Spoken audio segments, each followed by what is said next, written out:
Well, I think as the budgets get lower, the interesting trends that are going to happen is, you're going to see the one-man filmmaker basically. So they're the producer, they're the director, they're the writer, they're the editor. They're basically a one-man crew. Um, Interestingly enough, Joe Swanberg is, I think, definitely leading the forefront in that. I think in 2010 he made 4 films. There's 2 films premiering at Berlin, 1 premiering at Sundance, 2 films that he sold to IFC. And his process is basically him with 3 actors, and he's knocking out films in 6 days.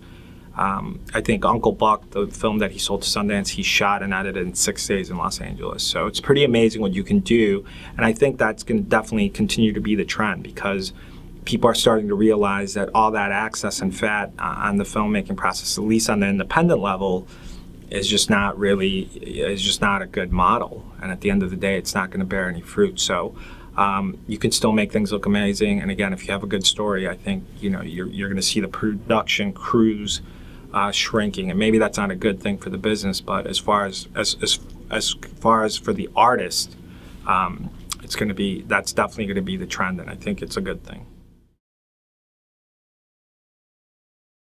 There's a great article called "1,000 Fans," and I think as you approach independent art and independent filmmaking in particular, and finding an audience, it's really to just put it in perspective and not compare yourself to these major blockbusters and try to compete with studio films, because I think having a fan of 1,000 people who are willing to spend $50 on your film or your cause or your filmmaking process, that kind of stuff adds up, because $100,000 in the independent world obviously is a lot more than the studio world, and you just have to have that perspective in mind when you go out and market and push your film.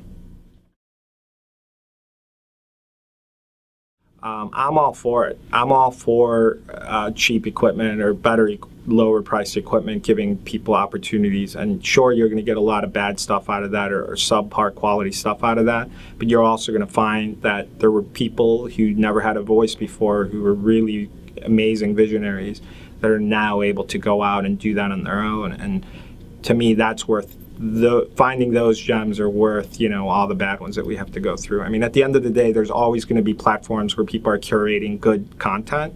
I think Vimeo is a good if you want to compare Vimeo to YouTube per se, I think there's a huge leap in difference in sort of the quality of video you're getting, and I think that's going to continue to grow. And as niche sort of websites for good content continues to grow, it's going to get curated, and you're not going to have to weed through all the bad stuff, and you're going to get a lot of really interesting artists out there that are popping up because of that.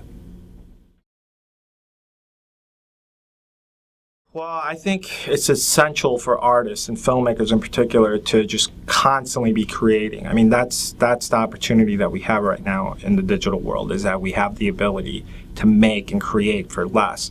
I mean, the best way to learn anything really at the end of the day is by doing and making mistakes, and you'll learn a lot out of that. And sure, you might make a lot of crap, but if you keep chipping away, you're going to get better and better with your craft. And when you have an opportunity and get a really good script and story in hand, you're going to have, you'll be way ahead of the game if you've been shooting and constantly creating. And filmmaking, for me anyways, is about storytelling and all those interactive sort of ways of doing it. I mean, that's always existed. There were pop-up stories when we were kids with books, and you can choose your own adventure. And it's good to get people interactive, but I think the filmmaking process has got to be a singular vision. Otherwise, you start losing, it just starts to lose focus, and then it's not really about the art of the story per se, as it is about the process, and I think they're two different things. But I think they're all great, interesting concepts, and it's great to get people interested,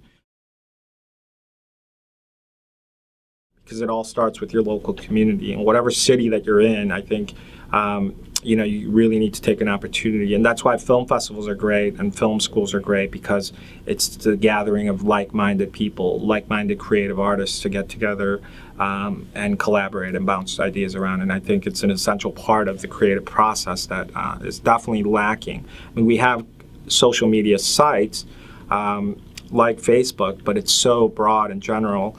And it's good to sort of weed through and just try to figure out what the opportunities are there for filmmakers. But I think with all the festivals that we talked about that are popping up all over the country, I think it's really smart to get behind that, support it, and then try to create a community locally. I like for independent. I hope that we can find a distribution route or distribution system that's outside of sort of the current Hollywood system, and that some sort of distribution process is created for independent filmmakers to get their films out there outside of streaming and outside of cable. And that somehow we can create some sort of distribution outlet where we can show our films on the big screen, whether it's through tours or whether it's through some sort of local community filmmaking communities. But I hope that that's where it goes in the next 5 years, because I think a lot of interesting, great sort of original voices are going to sort of arise out of this DSLR digital movement.